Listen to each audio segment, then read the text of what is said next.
Happy birthday బంగారం. ఆశీర్వదించండి తాతయ్య. నిండు నూరేళ్లు ఆయురారోగ్య ఐశ్వర్యాలతో వర్ధిల్లు. మావయ్య మీరన్నట్టుగా ఐశ్వర్యంతోనే వర్ధిల్లుతుంది. నిన్ననే తన పేరు మీద S2S ఇన్ఫ్రాకాన్ లో ప్లాట్ తీసుకున్నాం. ఓ అయితే సూపర్. ఏంటి చిన్నపిల్లల్లా? S2S Infracon. S2S Infracon. Srikaram, శుభకరం, సౌభాగ్యకరం, సంపత్కరం. ఇంకొక పక్కన మీరు చూస్తే రాష్ట్రం మొత్తం రకరకాల పింఛన్లు 28 రకాల పింఛన్లు ఉన్నాయి. ఈ పింఛన్లు 65,31,000 మందికి పింఛన్లు ఇస్తున్నాం. 9 మందికో 8 మందికో ఒకరికి చొప్పున ఈరోజు రాష్ట్రంలో పింఛన్లు ఇచ్చే పరిస్థితికి వచ్చాం. కుటుంబాలు కూడా మీరు చూస్తే కొన్ని కుటుంబాల్లో ఎక్కువ ఇస్తున్నాం. అర్హులు ఉండేది ఇక్కడ. ఈ విధంగా ఓవరాల్ గా మనం చూసినప్పుడు రాష్ట్రంలో పెన్షన్ల వరకు ఇంతవరకు ఇప్పటి వరకు ఖర్చు అయింది 1939 కోట్లయితే ఇప్పుడు అదనంగా 819 కోట్ల రూపాయలు పెంచాం. మొత్తం ఈరోజు 1650 కోట్ల రూపాయలు 3 నెలల్లో బకాయిలు ఇస్తే 1650 కోట్లు ఇస్తున్నాం. ఒక్క రోజున రాష్ట్రంలో ఈ నెల పింఛన్లు 4,408 కోట్ల రూపాయలు ఈ పేదవాళ్ళకి ఇస్తున్నామంటే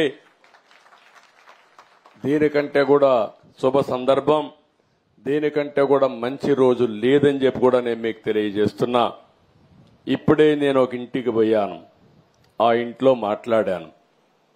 ఆ ఇంట్లో మీరు చూస్తే బనావత్ రాములు ఓల్డేజ్ వృద్ధాప్య పింఛన్ ఇచ్చాం.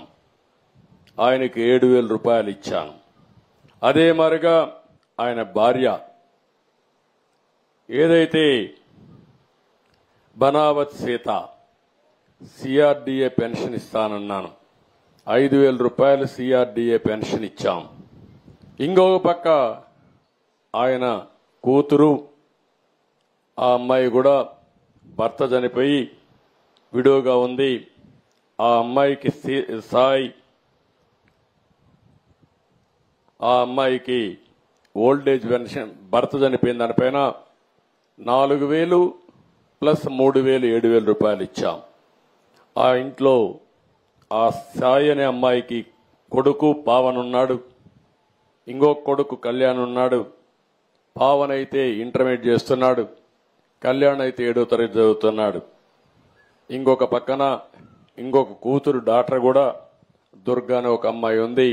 ఆ అమ్మాయి కూడా అక్కడికక్కడగా కొద్దిగా ఆరోగ్యం సరిగా లేకుండా డమ్ అండ్ డఫ్ గా ఉంది. ఒక కుటుంబ గాథ చూసినప్పుడు ఆ కుటుంబాన్ని నేను అడిగాను. చుట్టుపక్కలన్నీ ఇండ్లున్నాయి, మంచి ఇండ్లున్నాయి. పక్కన వాళ్ళ తమ్ముడే మిద్ది కట్టుకున్నాడు, ఈయన మాత్రం పూరింట్లో ఉన్నాడు. ఇల్లు కూడా కురుస్తా ఉంది. నేను అడిగాను ఆయన్ని, ఏంటిదని అడిగాను. ఓసారి దురదృష్టం కూడా వెంటాడుతుంది, ఓసారి మనం చేసే పనులు కూడా కలిసి రావు. ఆ కుటుంబానికి అడిగితే అతను వ్యవసాయం చేశాడు కౌలు తీసుకొని. ఉల్లిపాయలు వేశాడు, ఆనియన్ వేశాడు, దాంట్లో నష్టం వచ్చింది. 8 లక్షల రూపాయలు నష్టపోయాడు. ఒక మామూలు లంబాడా కుటుంబం 8 లక్షలు 9 లక్షలు నష్టపోయాడు. ఇప్పుడు కష్టపడి 9 లక్షలు కష్టాడు. పెద్ద కూతురు వాళ్ళందరూ కూడా ఒక కూతురు పుట్టింది, వాళ్ళు చనిపోయారు, వాళ్ళ బంధువు పెన్ని.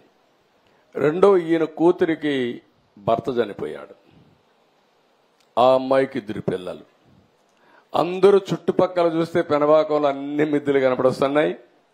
మిద్దెల్లో మధ్యలో ఒక పోరిల్లు. అది చూసినప్పుడు బాధేస్తుంది నాకు. అందుకనే చూస్తానే ఒక మాట చెప్పాను, ఈ ఇల్లు కట్టిస్తామని హామీ ఇచ్చా. పాపం ఇల్లు కట్టుకునే 1,80,000 రూపాయలు ఇస్తానంటే, ఇల్లు కట్టుకునేది కూడా నాకు చేత కాదు, మీరే కట్టించండి అని అంటే నేను చెప్పాను 3 ఎకరాల 8 సెంట్లు ఏదో భూమి ఉంది, ఇమ్మీడియట్ గా ప్రారంభించి ఇల్లు కూడా కట్టిస్తానని స్పష్టమైన హామీ ఇచ్చా. ఇల్లు కట్టించే బాధ్యత తీసుకుంటాం. ఇక్కడికి వచ్చినప్పుడు నేను మీ అందరికి విజ్ఞప్తి చేసేది, ఇలాంటి వాళ్ళు రాష్ట్రంలో చాలా మంది ఉన్నారు. ఇలాంటి పేదవాళ్ళను ఆదుకోవడమే ఈ ప్రభుత్వం యొక్క ప్రధాన లక్ష్యం. ఈ రోజు నా జీవితంలో శాశ్వతంగా గుర్తుంటుంది. ఒకే రోజు 4,408 కోట్ల రూపాయలు పేదవాళ్ళకి ఇచ్చిన ప్రభుత్వం తెలుగుదేశం ప్రభుత్వం.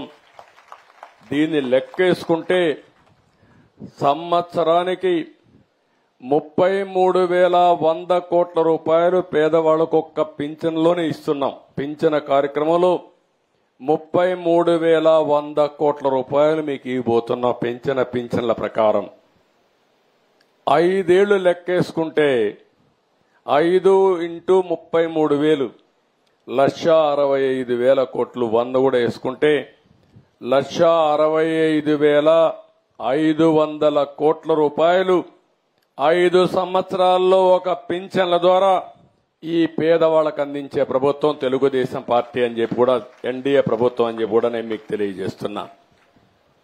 దీనికంటే ఆనందమైన రోజు నా జీవితంలో ఇంకొకటి ఉండదు.